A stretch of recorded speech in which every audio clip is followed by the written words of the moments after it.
한국에서 외국에 있는 사람들이 언어를 배우는 데 있어서 가장 빨리 배우는 말이 무엇일까요?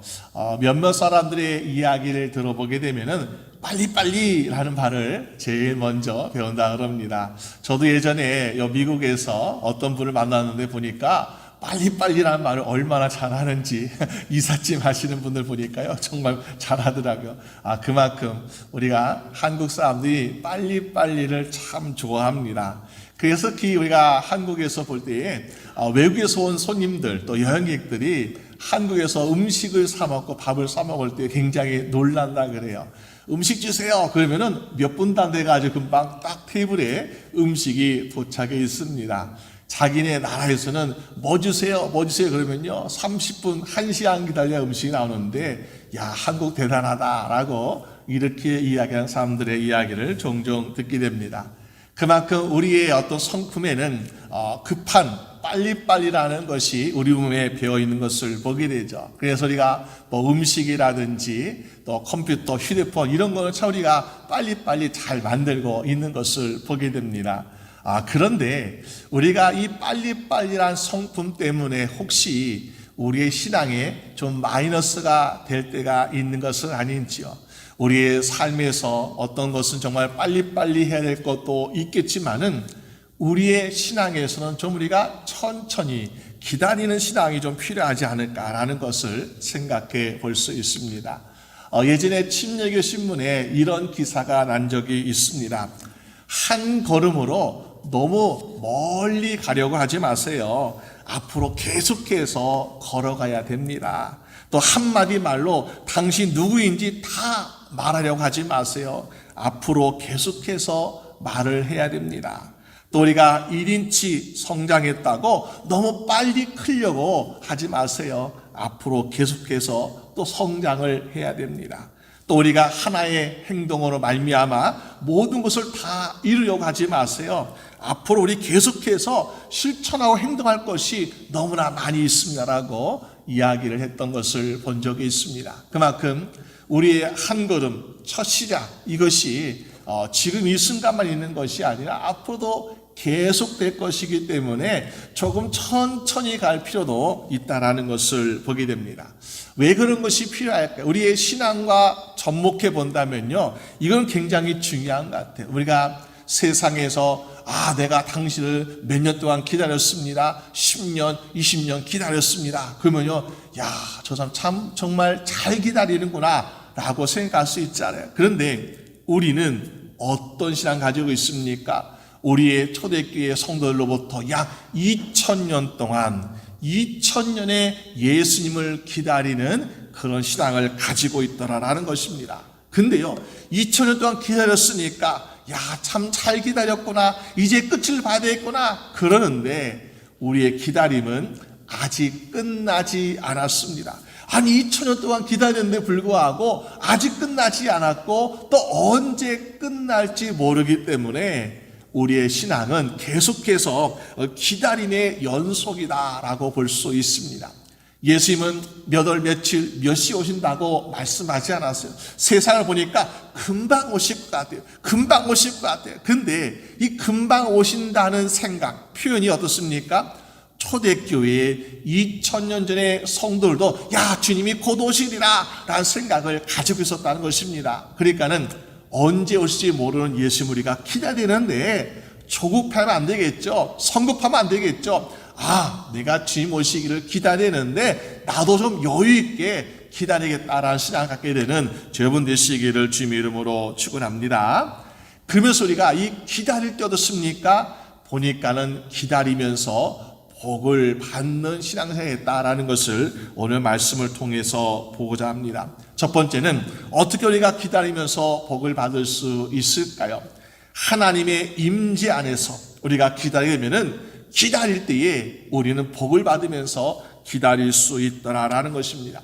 오늘 함께 읽은 성경의 본문 말씀을 보게 되면요, 사실 우리가 이때를 볼 때에 이 북쪽의 이스라엘 사람들은 아시리아에서 멸망을 당했습니다. 아시리아가 정말 굉장히 강력한 나라였거든요. 근데 아시리아가 저기 다윗 때부터 시작해서 잘났다고 했던 그 이스라엘 민족들이 우리한테 무너졌구나, 그러니까는 북쪽 이스라엘 멸망시키고 이들이 야 우리 남쪽 유다 나라도 멸망시키자 하면서 남쪽 유다를 공격하는 그런 시점에 있는 것을 보게 됩니다. 그런데 남유다는 보니까요 싸울 만한 힘이 없어요. 능력이 안 되는. 그래서 이 강력한 북쪽 이스라엘 멸망시킨 이 아실에 대항할 힘이 없었기 때문에 얼마나 갈등하고 두려워하고 있는지요. 그러면서 우리가 만약에 그런 힘이 없고 어려울 때 어떡합니까? 나보다 힘이 센 나라와 또 강력한 사람에게 도움을 요청하지 않습니까? 나 좀 도와주세요. 그래서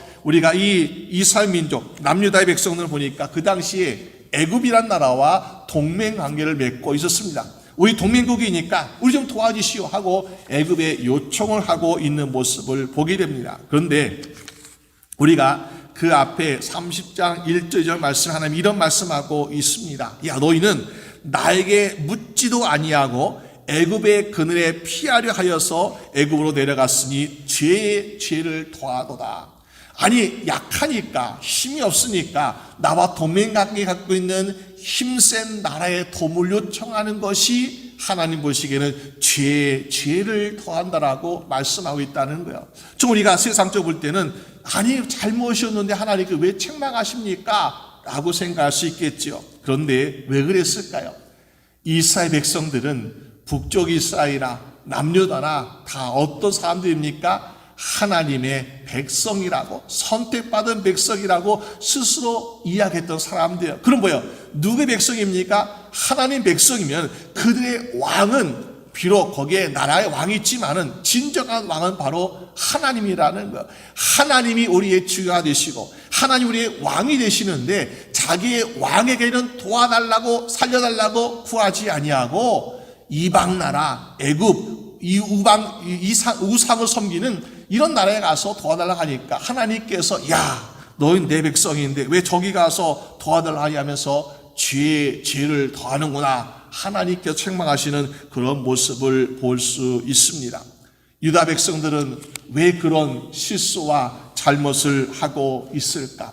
가장 큰 문제는 바로 기다리지 못하기 때문에 그렇다는 거야. 우리가 때때로 보면요 정말 별거 아닌 것 같아요. 근데 우리도 모르게 실수하고 잘못할 때가 있습니다. 왜 그랬을까요? 기다리지 못할 때.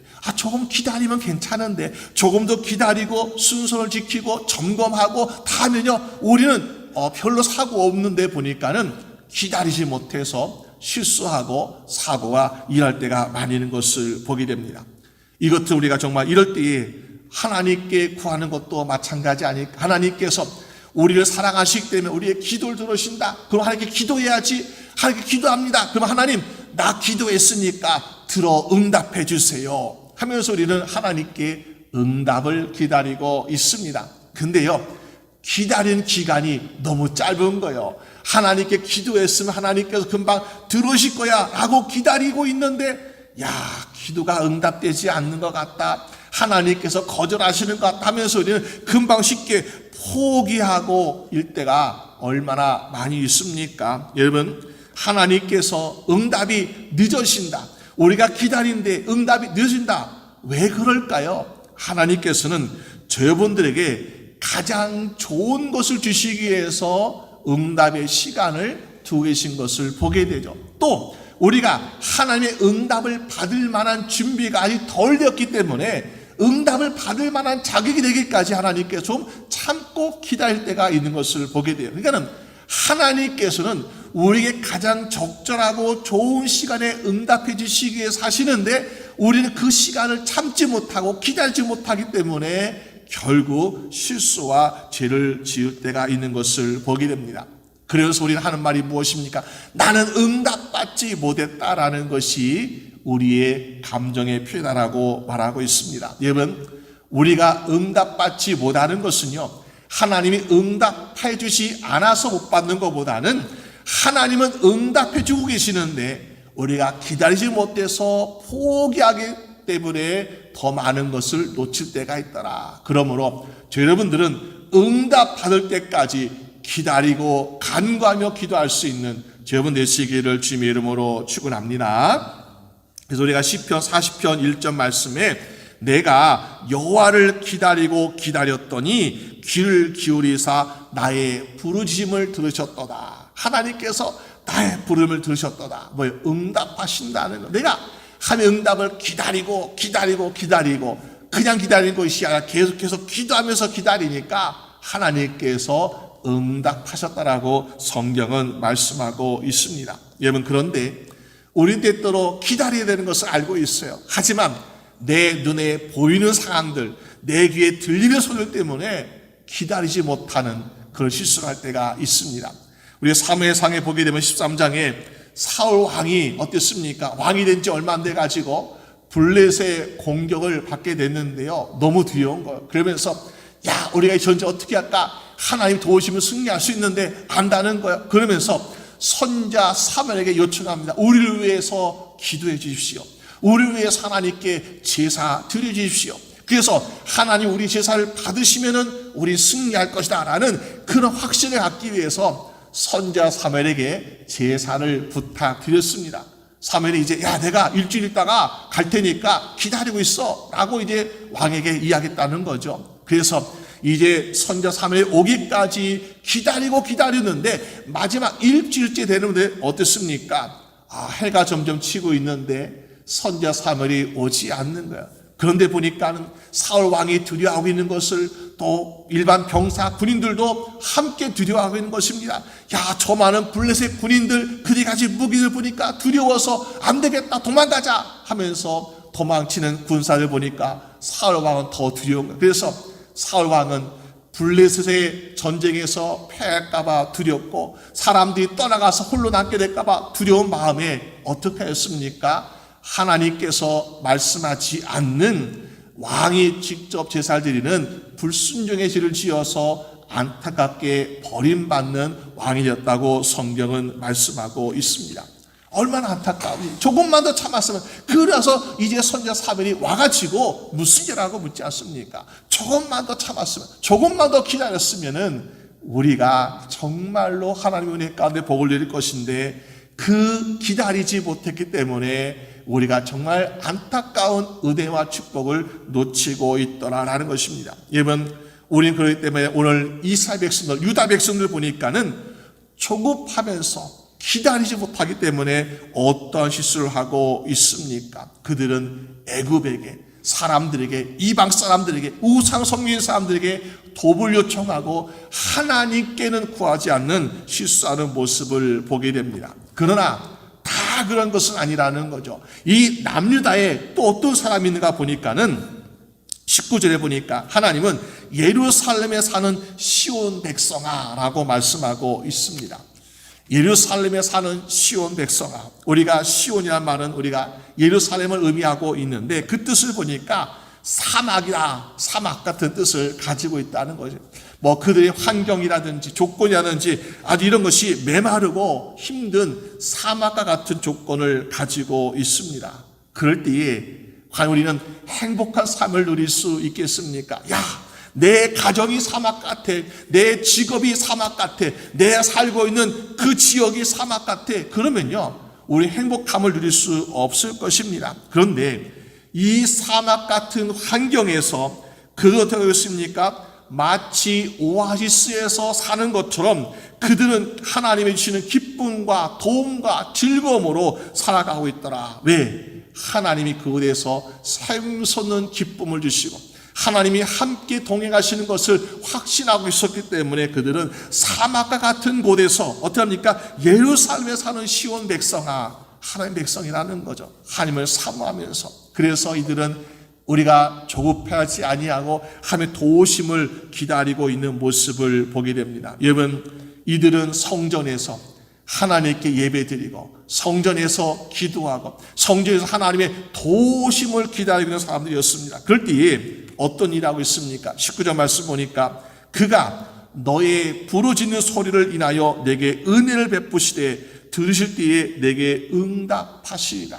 하나님께서 야, 너희가 기도하고 있구나, 너희가 하나님께 구하고 있구나, 너희 구하는 자리에 하나님께서 은혜를 베푸시고 하나님께서 응답해 주실 거다라고 말씀하고 있습니다. 여러분, 오늘 우리가 하나님께 구하는 모든 기도가 응답되어지길 원합니다. 응답 받아야 돼요. 그럼 어떡합니까? 하나님의 응답을 기다리면서 끝까지 응답받을 때까지 간구하시며 하나도 응답되지 아니하는 모든 것이 응답되는 여러분 되시기를 주님의 이름으로 축원합니다.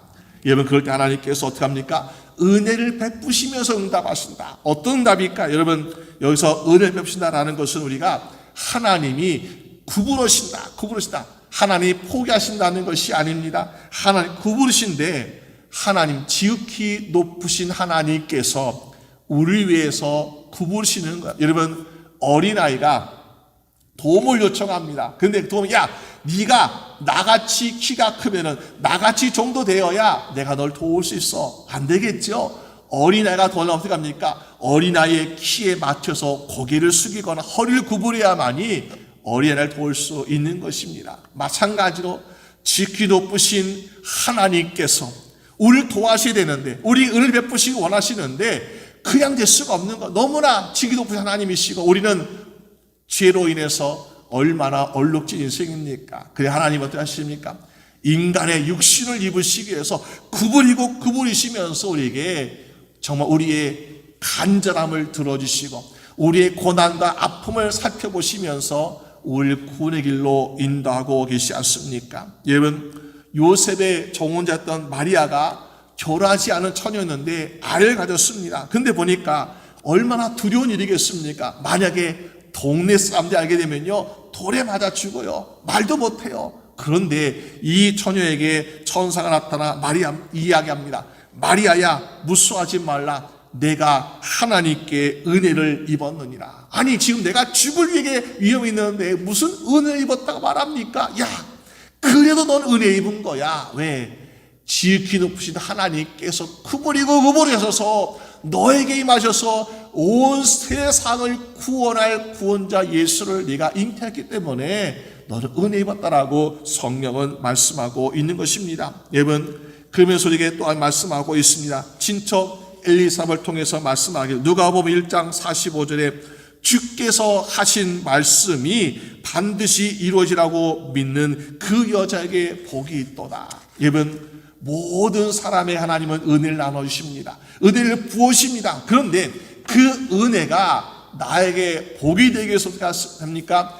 말씀이 이루어질 것을 믿을 때에 우리에게 은혜가 되는 것이고 그 은혜가 우리에게 축복으로 연결되는 복된 삶이 될 줄로 믿습니다. 그래서 오늘 여러분 어떻게 합니까?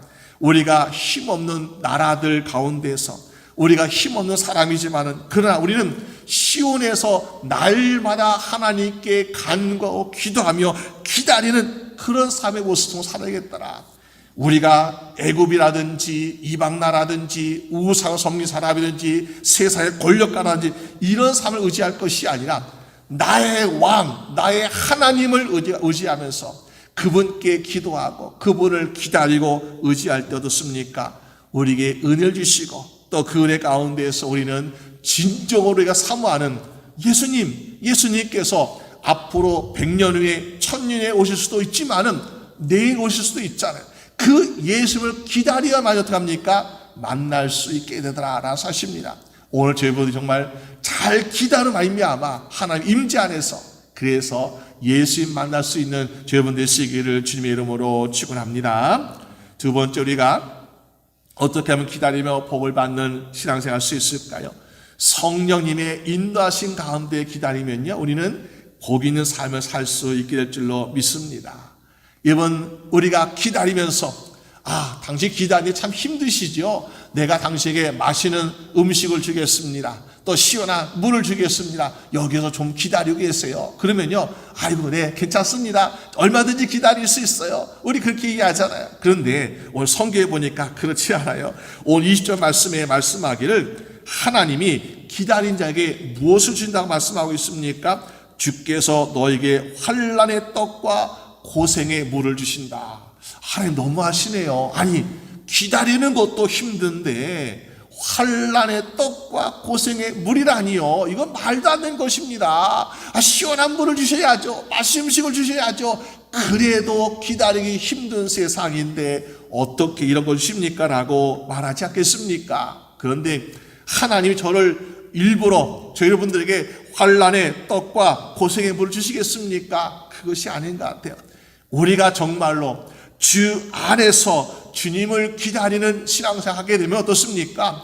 주님께서 일부러 주시지 않는데 믿음을 살다 보니까 환난의 떡과 고생의 물을 먹는 것처럼 고난이 우리에게 다가올 수 있더라라는 것입니다. 여러분, 다니엘의 사람이 어떻게 했습니까? 그가 정말 국무총리 되었지만요, 하나님 믿는 신앙, 이거 정말 대단합니다. 그러면서 자기 매일같이 하나님께 기도하는 이 기도의 습관, 내가 흐름이 끊이지 않도록 하나님께 기도하려고 합니다. 근데 시기하는 사람들이 어떻게 했어요? 야, 우리가 왕을 섬기지 아니하고 왕에게 기도하고 구하지 아니하고 섬기지 않은 사람은 불순종한 사람이다 하면서 그 사람을 사자굴 속에 던져버려야 된다라고 왕의 허락을 받지 않았습니까? 그런데 다니엘은 그 왕의 명령이 떨어진 것을 알고도 집에 가서 예루살렘을 향해서 문을 열고 그곳에서 기도하다가 잡혀갑니다. 그리고 사자굴 속에 던져지는 모습을 보게 되지 않습니까? 여러분,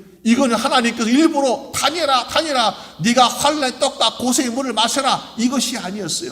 믿음을 지키고 하나님을 의지하다 보니까는 그런 일을 경험할 수 있더라라는 것입니다. 그런데 하나님께서 가십니까? 결국에는 그 다니엘이 믿음에서 승리함으로 말미암아 하나님께 드린 기도가 응답되어지고 많은 사람들에게 하나님은 정말 살아계시고 전능하신 하나님이라는 것을 왕도 고백하고 백성도 고백하게 만드는 놀라운 일을 경험하게 하시더라라는 사실입니다. 여러분, 그렇기 때문에 오늘 우리는 정말 기도할 때에 하나님께서 우리를 도우시고 하나님께서 함께할 것을 믿고 우리는 기도드려야 돼요. 근데 기도드릴 때에 어떻게 합니까?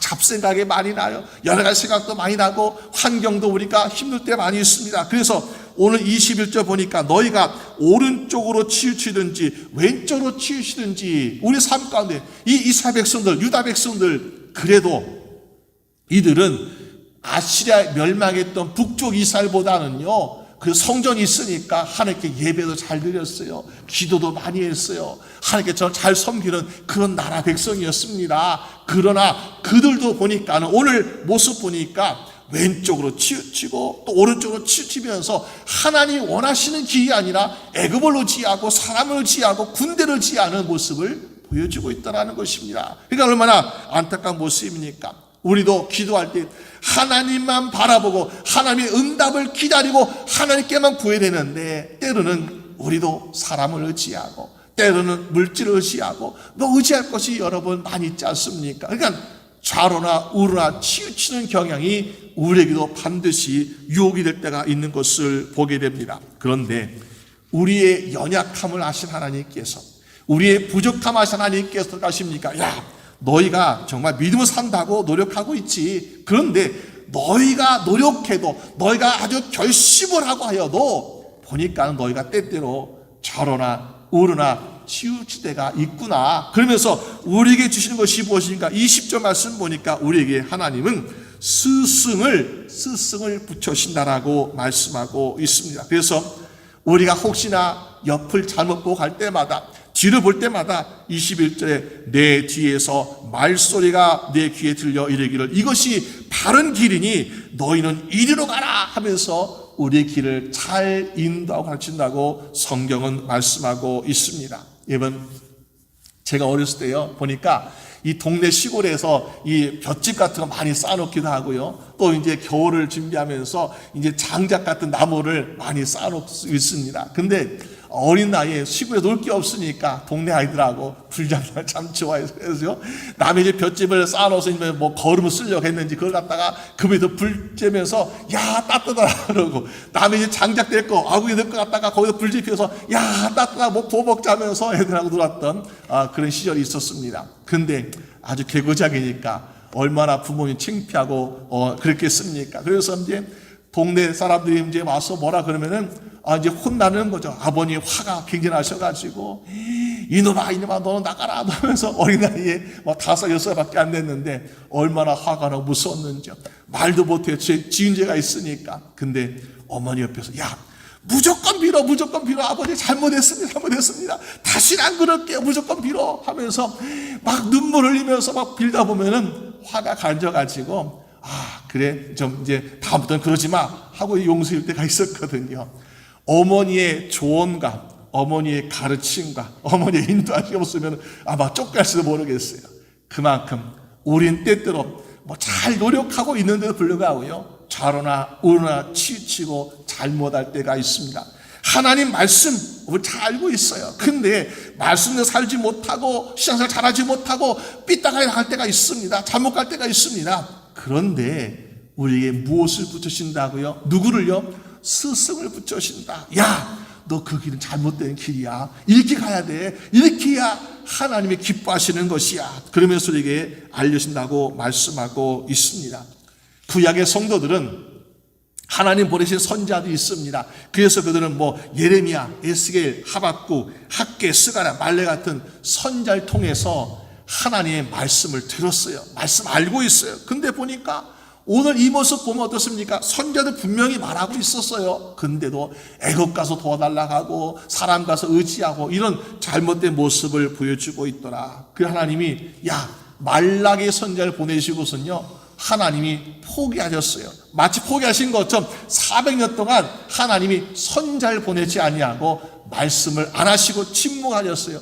여러분, 처음에는 선지자들이 이거 해라 이거 하지 마라 그러니까 얼마나 잔소리같이 듣기 싫었겠습니까? 그런데 전능하신 우리를 축복하시고 선택하신 하나님께서 400년 동안 아무 선지자도 보내지 아니하시고 침묵하며 생각해 보세요. 잔소리 안 돼 좋겠구나 처음에 그랬다가요, 하나님 왜 말씀하지 않으시지? 하나님 왜 책망하지 않으시지? 우리가 어떻게 해야 되지? 하면서 그들 마음속에 점점 두려움과 또 걱정이 되지 않았겠습니까? 그런데 이번 하나님께서 왜 침묵하셨을까요? 너희 진짜 꼴보기 싫어. 너희 말에도 듣지 아니하고 너희는 정말 안 되겠구나. 구제불능이구나. 그래서 하나님께서 포기하셔서 침묵하신 것이 아니라 구약의 마지막 말라기 선지자를 보내시면서 400년 더 침묵하시고 하나님께서 어떤 것을 계획하고 계셨습니까? 내가 너희에게 말로 해서는 안 되겠구나. 이제는 내가 너에게 스승을 붙여줘야겠다. 그러면서 하나님께서 성령을 우리에게 보내주고 계시더라. 그래서 로마서 8장 26절에 이와 같이 성령도 우리의 연약함을 도우시나니 우리는 마땅히 기도할 바를 알지 못하나 오직 성령이 말할 수 없는 탄식으로 우리를 위하여 친히 간구하시느니라. 그래서 하나님께서 성령을 보내셔가지고 너희가 이렇게 기도해라. 그러면서 우리의 연약함과 부족함을 채워주시고 하나님 기뻐하시는 뜻대로 기도함으로 말미암아 응답되어지는 기도를 우리에게 가르쳐주고 계시더라라는 것입니다. 그래서 어떡합니까? 하나님의 원하는 뜻은 무엇인가? 기다린 자는 복이 있다. 오늘 18절 말씀 보니까 그를 기다린 자는 복이 있다. 하나님의 응답을 기다린 자는 복이 있고 하나님 보내실 예수 그리스도 메시아 구원자를 기다린 자는 복이 있도다라고 성경은 말씀하고 있는 것입니다. 여러분, 오늘 우리에게 성령님께서 우리의 스승 되셔가지고 우리에게 그런 가르침을 주고 있지 않습니까? 이것은 정말 우리 굉장히 중요한 것 같아요. 마태복음 15장 말씀 보니까 헬라인 이방인이었습니다. 수로보닉의 족속인 한 여인이 있었는데 자기의 딸이 귀신 들려가지고 고통의 세월을 보내고 있습니다. 어느 날 예수님이 오신다라는 그 이야기를 듣고 예수님께 찾아가서 예수님 제발 내 딸 아이를 고쳐주세요. 귀신을 내쫓아주세요라고 예수님께 간절히 부탁을 드렸습니다. 근데 예수님께서 뭐라 말씀하셨습니까? 자녀의 떡을 내가 취해가지고 뺏어가지고 그것을 개에게 던져주는 것이 마땅한 것이 아니라 그런 일 없다라고 예수님께서 단호하게 거절하십니다. 얼마나 실망되었습니까? 내가 정말 예수님께 좀 도움을 요청받기 위해서 예수의 응답받기 위해서 정말 내가 예수께 구불이 엎드려 가시고 구걸하면서 정말 예수께 구했는데 예수님께서 그런 말씀하실 때에 얼마나 실망이 되고 낙담이 되었겠습니까? 우리 같았으면 이거 정말 예수님 별거 아니하면서 우리는 떠나갔을지도 몰라요. 근데 어머니의 사랑도 있었지만은 비록 이방 여인 헬라인이었지만은 성령님께서 그 여인의 간절한 사모를 아시고 성령님께서 뭐라 말씀하셨어요? 조금만 참아. 너 여기서 포기하면 안 돼. 여기서 멈추면 안 돼. 예수님께 좀 더 구해봐. 그러면서 그 여인이 말하기를 주여 옳습니다. 맞습니다. 상 안에 있는 개들도 주인 아이들이 먹는 그 부스러기 그것을 먹습니다. 나에게 좋으니까 부스러기 은혜라도 나에게 주십시오. 여러분, 이건 정말 말하기 힘든 말이에요. 이거는 생각하지도 못한 말이에요. 그런데 이렇게 말할 수 있었던 것은 바로 그 간절한 심령을 성령님께서 보시고 연약한 심령을 보시고 성령님께 가르치시니까 예수님께서 그 말씀을 듣고 어떻게 하십니까? 야, 여자야, 내 믿음이 크다 하면서 그 여인에게 정말 응답해 주시고 딸을 고치시는 은혜가 임하고 있지 않습니까? 오늘 우리가 하나님께 무조건 오래 기도한다고, 많이 기도한다고 다 응답받는 것은 아니죠. 우리가 하나님의 뜻대로 기도해야 응답받는 것이고 하나님의 기뻐하시는 삶을 살아야 우리가 축복받는 인생을 살게 되는 것인데, 그 중에서 중요한 우리 하지 못하는 것, 기다리지 못하는 것 때문에 우리는 응답받지 못하고, 기다리지 못하기 때문에 내가 정말로 꼭 받아야 될 그 축복을 누리지 못하는 인생을 살 때가 있는 것을 보게 됩니다. 오늘 우리가 그동안 2000년 동안 예수님을 기다렸던 주의 성도들, 얼마나 많은 핍박, 얼마나 많은 고난을 통해서 그들이 기다렸습니까? 그런데 아직 오시지 않았습니다. 아직 그들은 결실을 맺지 못했습니다. 야, 결실이 없으니까 포기해야지. 그러면요, 그들은 영원히 주님을 만나지 못해요. 아직 오시지 않았지만은, 아직도 기다리고 있지만은, 앞으로 언제 올지 모르지만은 그 오실 약속이 반드시 이루어질 것을 내가 믿기 때문에 우리는 앞으로 오실 예수님을 우리도 믿음으로 인내하면서 기다리는 여러분 되시길 주님의 이름으로 축원합니다. 그럴 때에 반드시 기다리는 자는 복이 있도다. 여러분, 우리가 힘이 없어요. 이 지금 보니까 남녀 사람들 보니까 힘이 없어. 야, 저 우리는 이제 멸망이 되었구나, 망하게 되었구나 하면서 얼마나 걱정, 근심하고 두렵겠습니까? 그런데 아니야. 너희가 기도하는 거 하나님 듣고 계셔. 응답하실 것이야 하면서 기다리는 자는 복이 있도다라고 말씀한 것처럼 오늘 저분들의 인생에도 앞으로 오실 예수님을 기다리고 말미암아 주님을 만나게 되고, 우리가 기도하는 모든 것들 우리가 기도할 때 기다리면서 기도함으로 말미암아 다 응답되어지는 정말로 참된 복을 누릴 수 있는 저분 되시기를 주님의 이름으로 축원합니다. 우리 함께 기도드리겠습니다.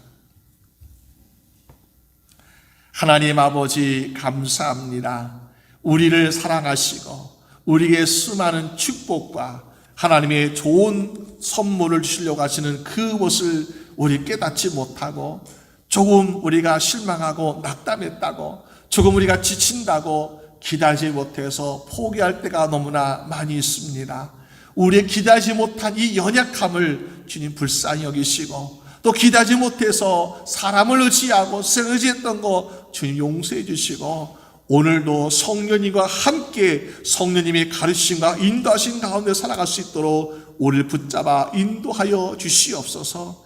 그래서 정말 우리도 기다렸더니 복을 받는 자라고 말씀하신 것처럼 우리에게도 기도의 응답들이 축복의 열매가 열리게 하시고, 또 우리가 기다려서 예수님을 만날 수 있는 복된 인생 다 될 수 있도록 주님 도와주시옵소서. 감사드리옵고 우리 주 예수 그리스도의 이름으로 기도드립니다. 아멘.